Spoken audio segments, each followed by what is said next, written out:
In the name of the Father, and of the Son, and of the Holy Spirit. Amen. The grace of our Lord Jesus Christ, the love of God, and the communion of the Holy Spirit be with you all. And with your spirit. We celebrate today the fourth Sunday of Advent, and in order for us to be worthy to celebrate the sacred mysteries, now in silence we remember our sins and be sorry for them, and ask God's pardon and mercy.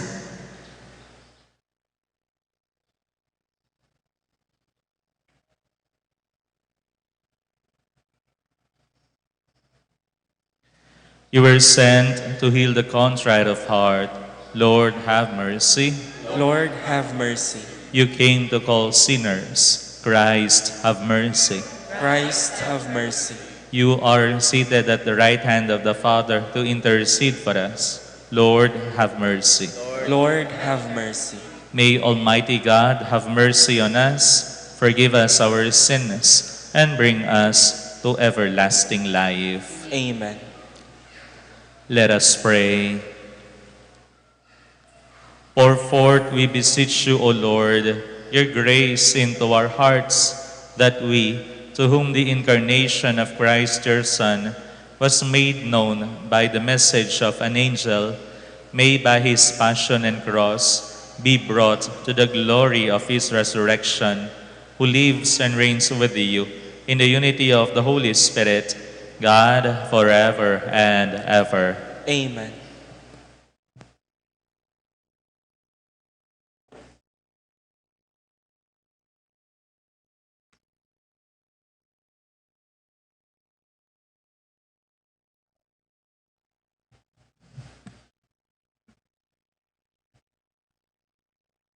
A reading from the book of the prophet Isaiah. The Lord spoke to us, saying, "As for a sign from the Lord your God, let it be deep as the netherworld, or high as the sky." But as answered, "I will not ask, I will not tempt the Lord." Then Isaiah said, "Listen, O house of David, is it not enough for you to weary people? Must you also weary my God? Therefore the Lord himself will give you this sign. The virgin shall conceive and bear a son, and shall name him Emmanuel." The word of the Lord. Thanks be to God.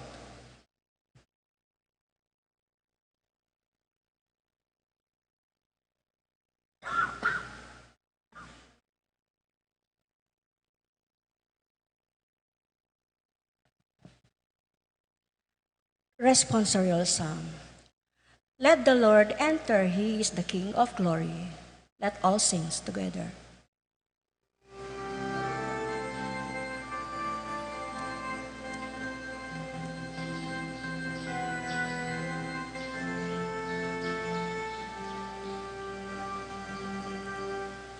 Let the Lord enter, he is King of glory. Let the Lord enter, he is King of glory.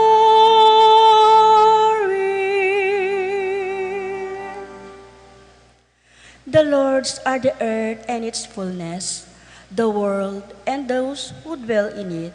For the founded it upon the seas, and established it upon the rivers.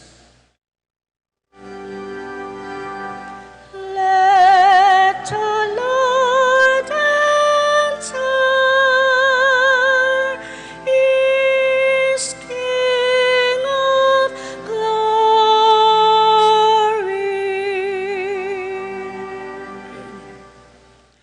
Who can ascend the mountains of the Lord, or who may stand in his holy place?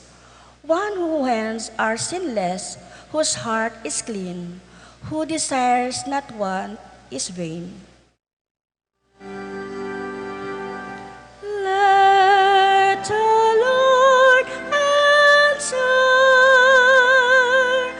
he is King of glory.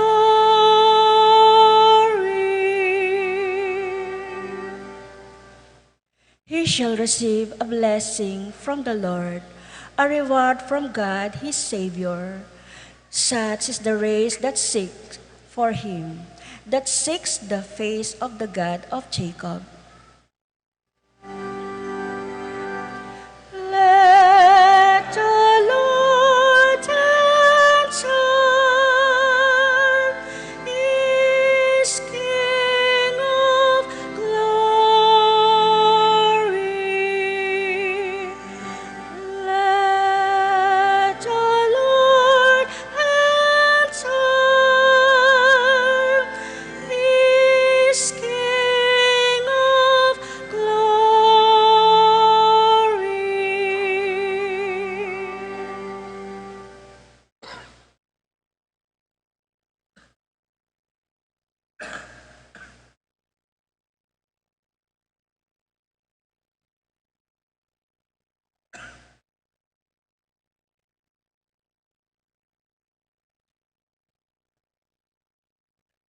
A reading from the letter of St. Paul to the Romans.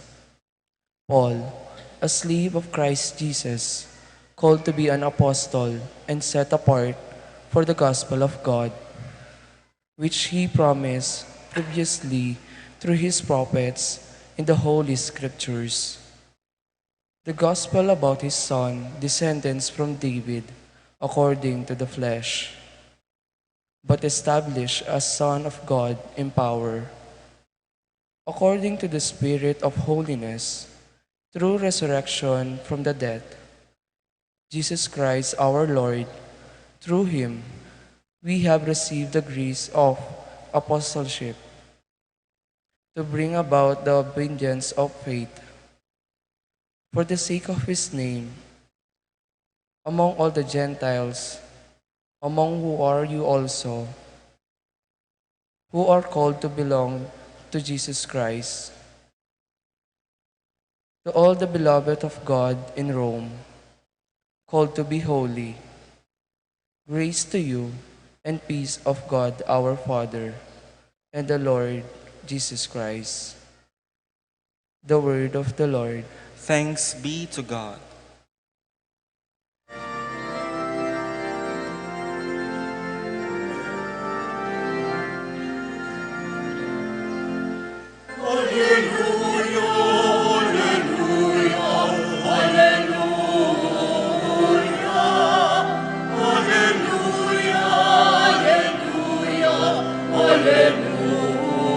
Alleluia,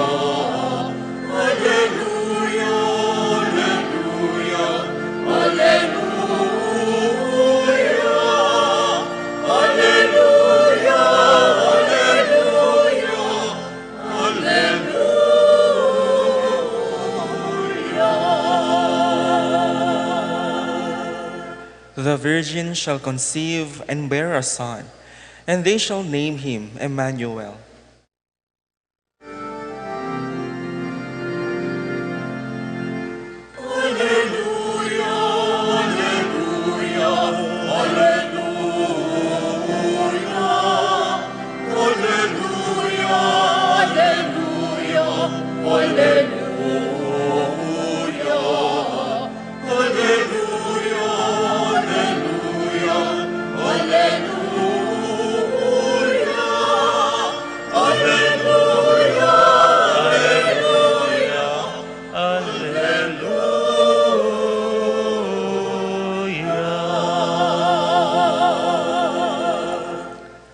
The Lord be with you. And with your spirit. A reading from the Holy Gospel according to St. Matthew. Glory to you, O Lord.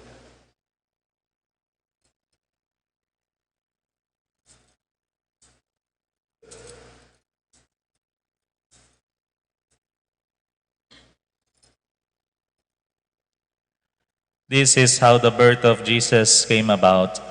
When his mother Mary was betrothed to Joseph, but before they lived together, she was found with child through the Holy Spirit.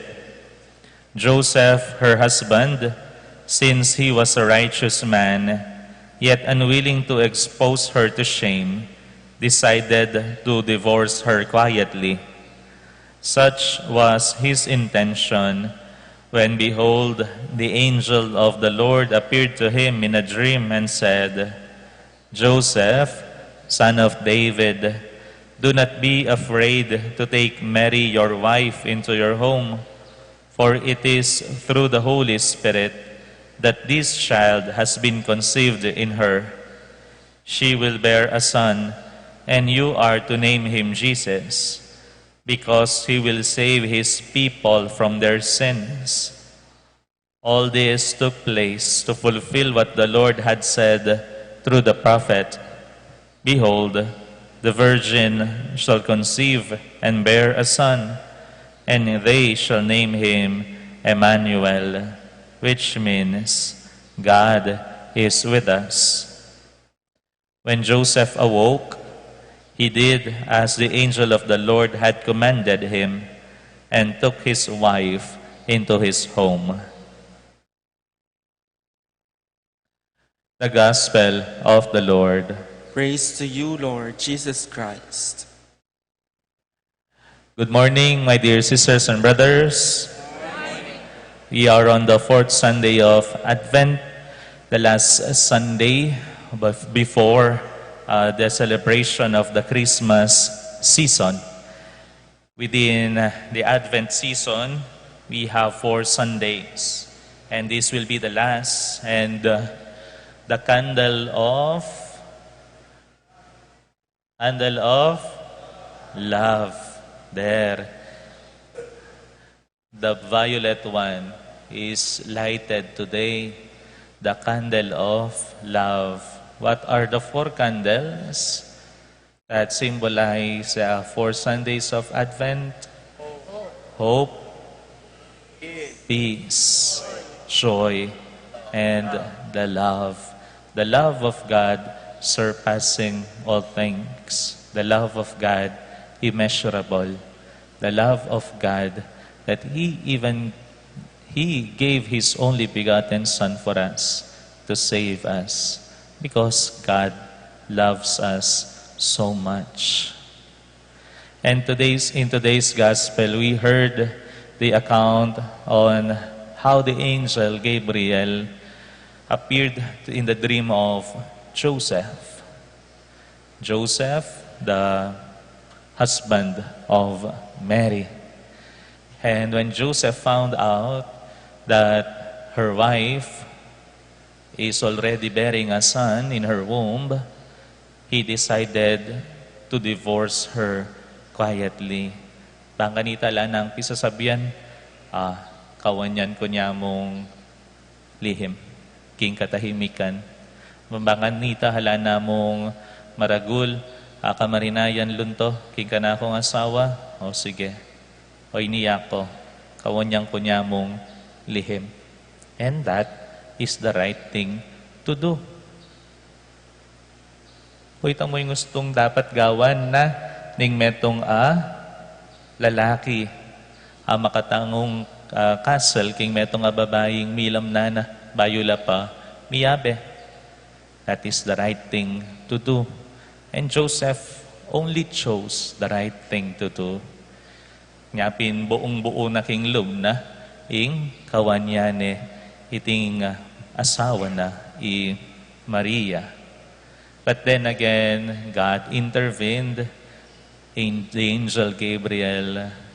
O yan, may kakawan yan, uling Maria, alayang kasalanan. Alayang gewang marok, iti pauli na nga ning upaya na ning banal espiritu. Ing banal espiritu, ing linilong kaya, nyapin ngeni, muktot ya, mabuktot ya, at maging anak ne, ing anak ning Diyos, Emmanuel, ing lagyuna. God added something to the decision of Joseph.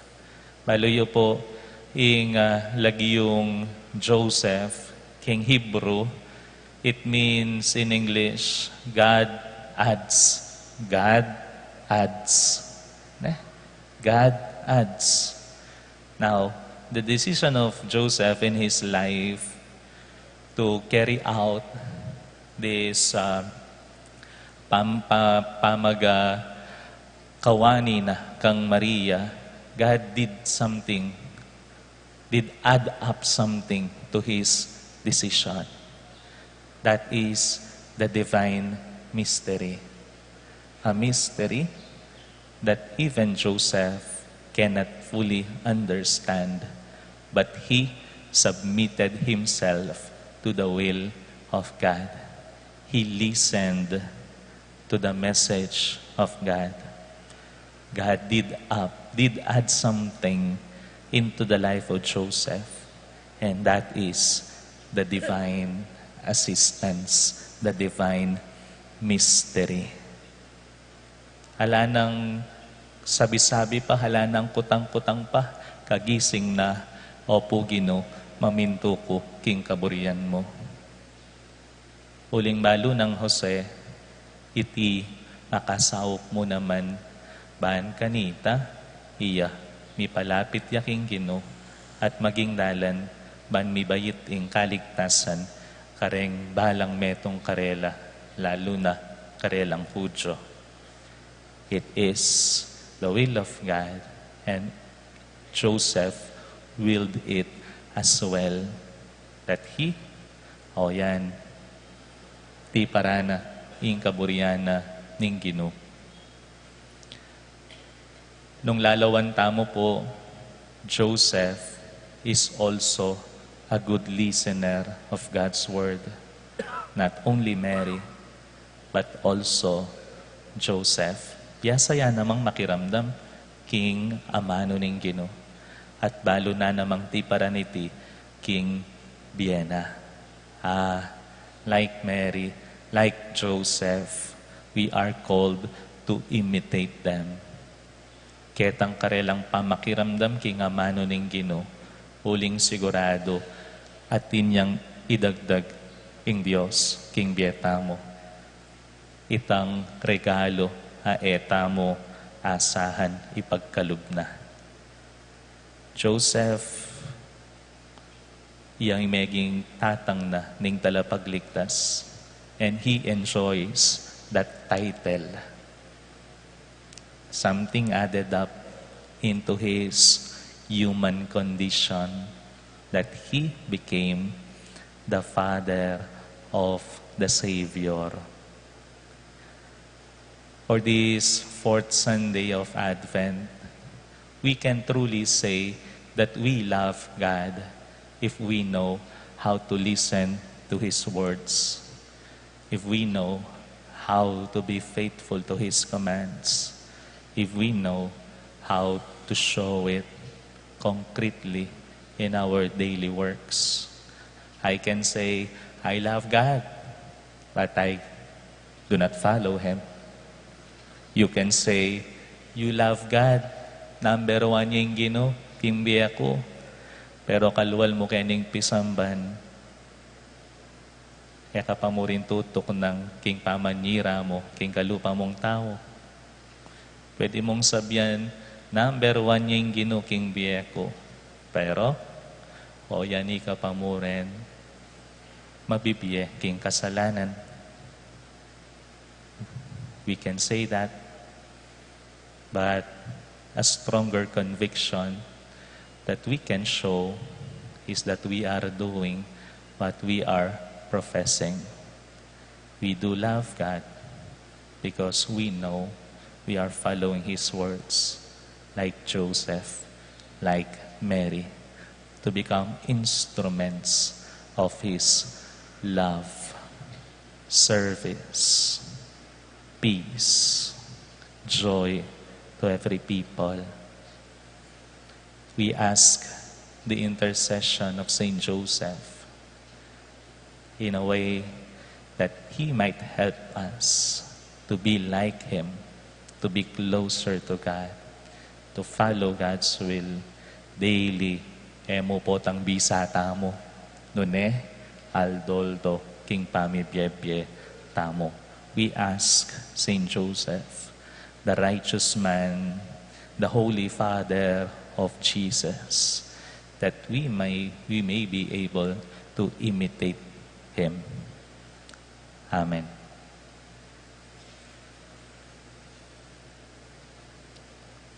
We now profess our faith all together.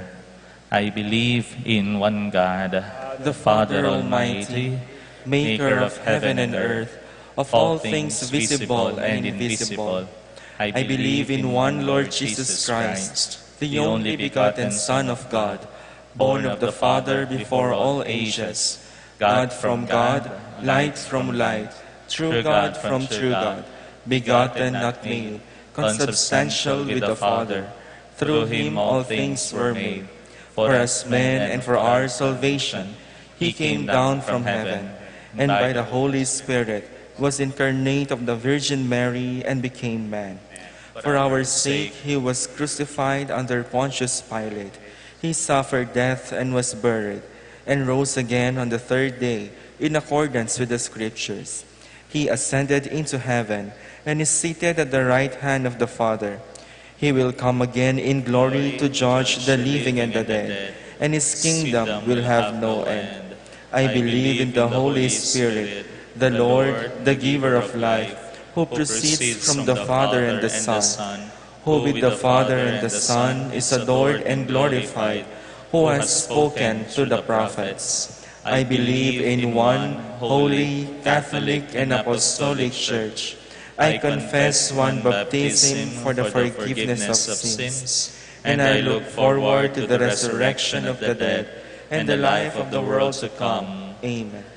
The Heavenly Father entrusted the mystery of the Savior's birth to Saint Joseph, the guardian of the Holy Family.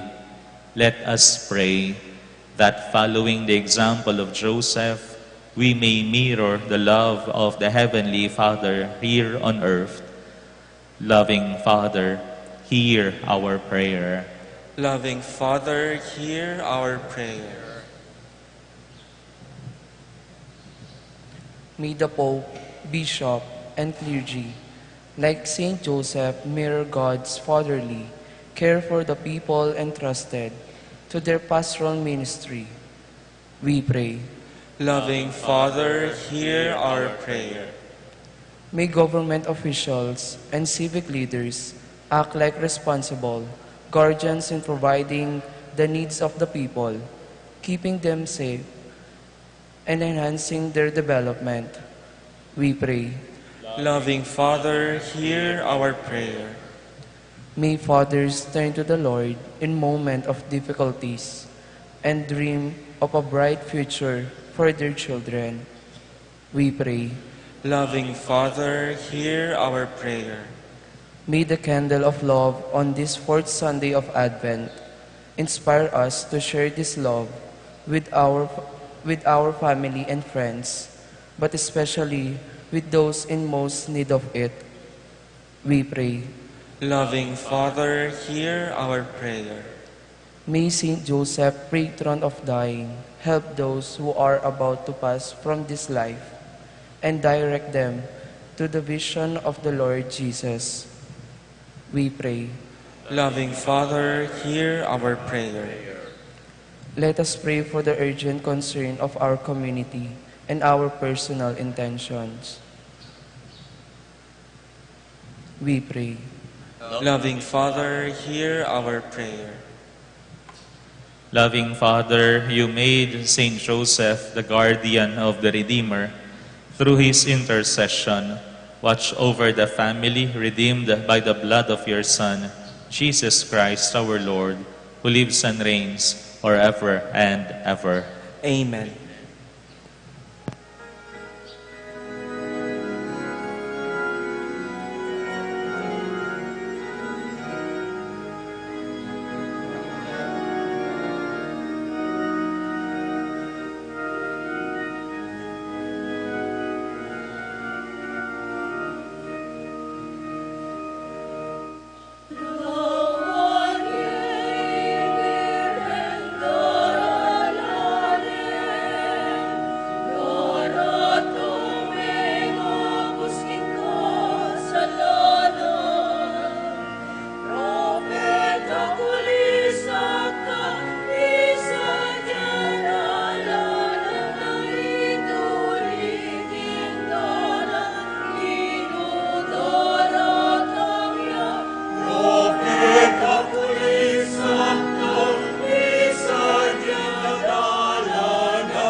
Pray, sisters and brothers, that my sacrifice and yours may be acceptable to God, the Almighty Father. May the Lord accept the sacrifice at your hands for the praise and glory of his name, for our good and the good of all his holy church. May the Holy Spirit, O Lord, sanctify these gifts laid upon your altar, just as he filled with his power the womb of the Blessed Virgin Mary. Through Christ our Lord. Amen. The Lord be with you. And with your spirit. Lift up your hearts. We lift them up to the Lord. Let us give thanks to the Lord our God. It is right and just. It is truly right and just, our duty and our salvation, always and everywhere to give you thanks, Lord, Holy Father, Almighty and eternal God, through Christ our Lord. For all the oracles of the prophets foretold him, the Virgin Mother longed for him with love beyond all telling. John the Baptist sang of his coming and proclaimed his presence when he came. It is by his gift that already we rejoice at the mystery of his nativity, so that he may find us watchful in prayer and exultant in his praise. And so, with angels and archangels, with thrones and dominions, and with all the hosts and powers of heaven, we sing the hymn of your glory, as without end we acclaim.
You are indeed holy, O Lord, the fount of all holiness. Make holy, therefore, these gifts, we pray, by sending down your Spirit upon them like the dewfall, so that they may become for us the body and blood of our Lord Jesus Christ. At the time he was betrayed and entered willingly into his passion, He took bread, and giving thanks, broke it, and gave it to his disciples, saying, "Take this, all of you, and eat of it, for this is my body, which will be given up for you."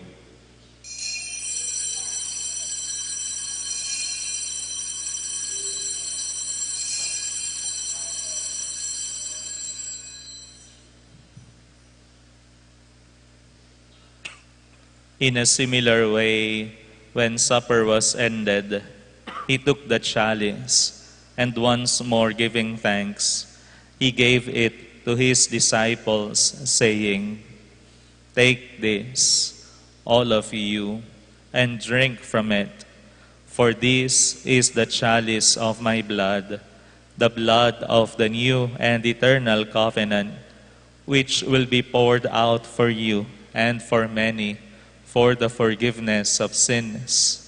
Do this in memory of me."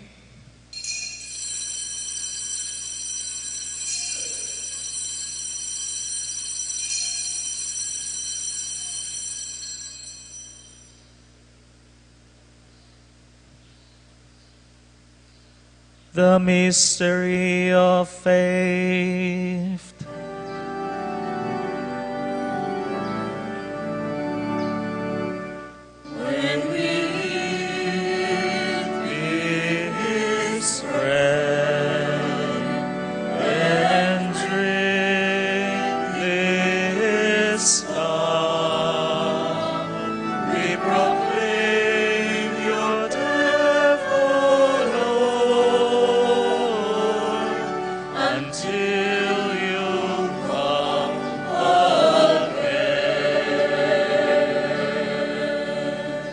Therefore, as we celebrate the memorial of his death and resurrection, we offer you, Lord, the bread of life and the chalice of salvation, giving thanks that you have held us worthy to be in your presence and minister to you. Humbly we pray that partaking of the body and blood of Christ, we may be gathered into one by the Holy Spirit.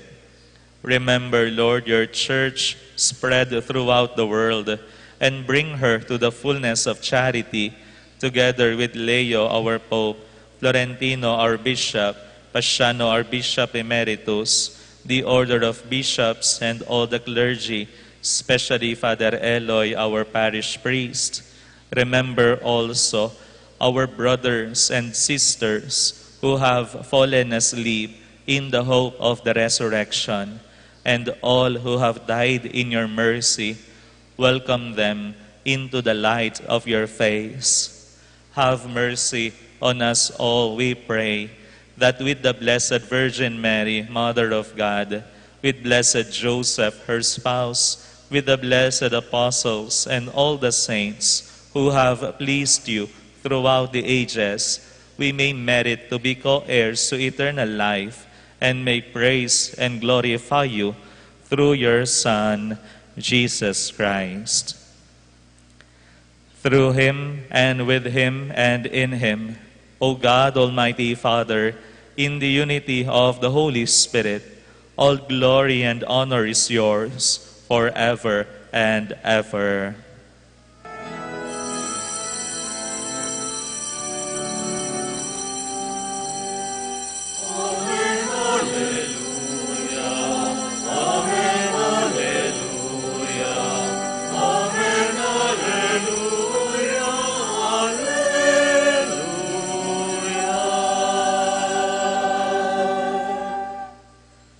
Now, as one family, we call on God, our loving Father.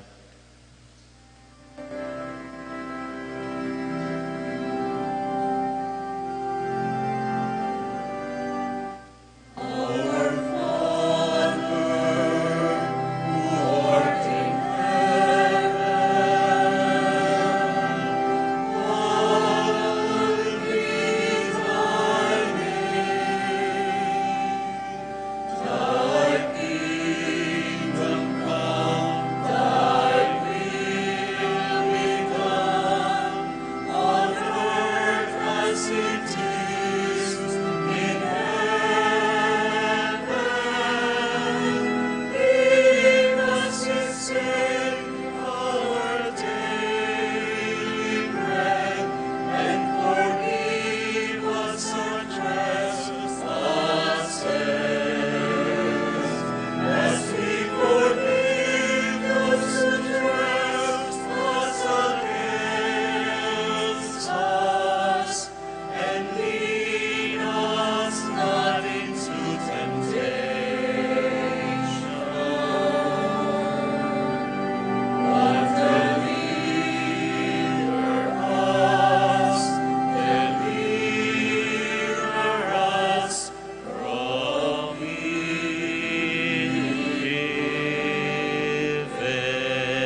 Deliver us, Lord, we pray, from every evil.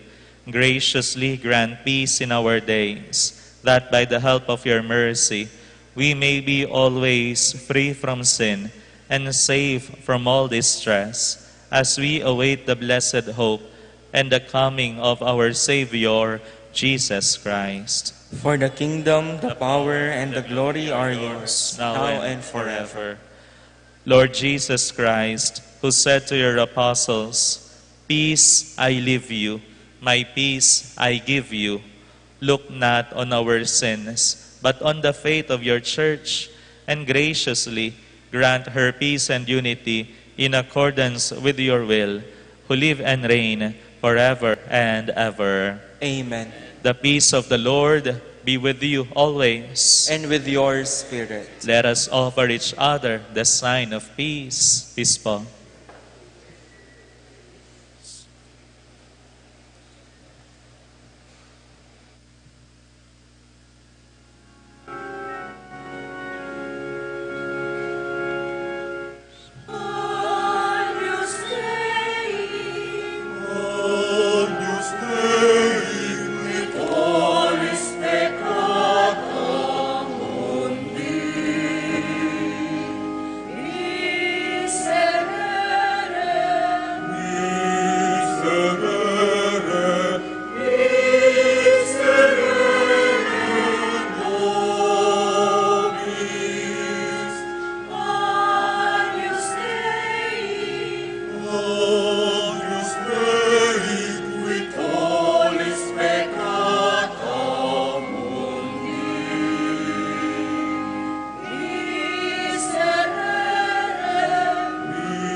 Behold the Lamb of God. Behold him who takes away the sins of the world. Blessed are those called to the supper of the Lamb. Lord, I am not worthy that you should enter under my roof, but only say the word, and my soul shall be healed.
Atinta mo pong second collection intended for family life, apostolate, and catechesis.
Let us pray.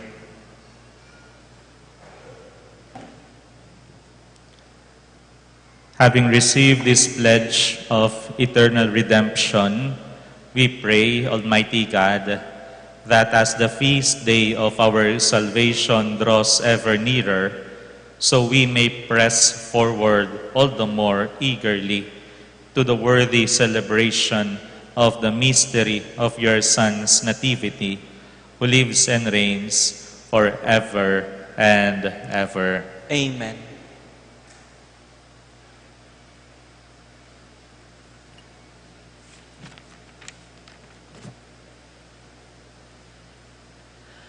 The Lord be with you. And with your spirit.